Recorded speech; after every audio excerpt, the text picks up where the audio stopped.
एक ईमानदार की कहानी। एक गांव में एक गरीब किसान रहता था। वह बहुत ही ईमानदार और मेहनती आदमी था।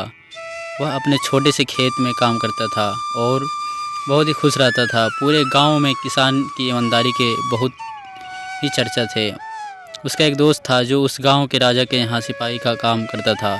वह किसान से उसके घर रोज़ मिलने जाता था। एक बार राजा ने अपने दरबार में एक ऐलान किया कि उसके बगीचे में काम करने वाला एक अच्छा सा कारीगर चाहिए जो उसके बगीचे के पेड़ पौधों को और फूलों का ध्यान रख सके। राजा का यह ऐलान सुनकर किसान के दोस्त सिपाही ने सोचा कि यह मौका है कि किसान से मित्रता निभाने की। मैं उसे बगीचे में काम कर लगवा दूंगा, उसका वह मेरा साथ भी रहेगा एवं किसान का भला भी हो जाएगा। यह सोचकर उसने राजा से कहा कि महाराज, मैं आपके लिए एक ऐसे आदमी को लेकर आऊँगा जो यह काम अच्छे से कर लेगा। सभी राजा ने उस सिपाही को आदेश दिया कि जाओ, कल से ही बगीचे में काम करने के लिए कह दो। उसी वक्त वह सिपाही अपने दोस्त किसान के पास पहुंच गया और उसने किसान को बगीचे के काम की सारी बात बता दी और किसान ने भी काम करने के लिए खुशी खुशी हाँ कर दिया। अगले ही दिन अपने दोस्त के साथ राजमहल पहुंच गया। सिपाही उसे राजा के सामने लेकर गया और राजा ने उस किसान को बगीचे की पूरी देखभाल का काम सौंप दिया। राजा ने कहा, तुम अगर पूरी ईमानदारी के साथ काम करोगे तो 50 सोने की मुद्राएं हर महीने दूंगा। किसान खुशी खुशी बगीचे में काम करने के लिए हाँ कर देता है और वह उसी वक्त बगीचे में काम करने लगा। किसान बगीचे में बहुत दिल लगाकर काम करता था।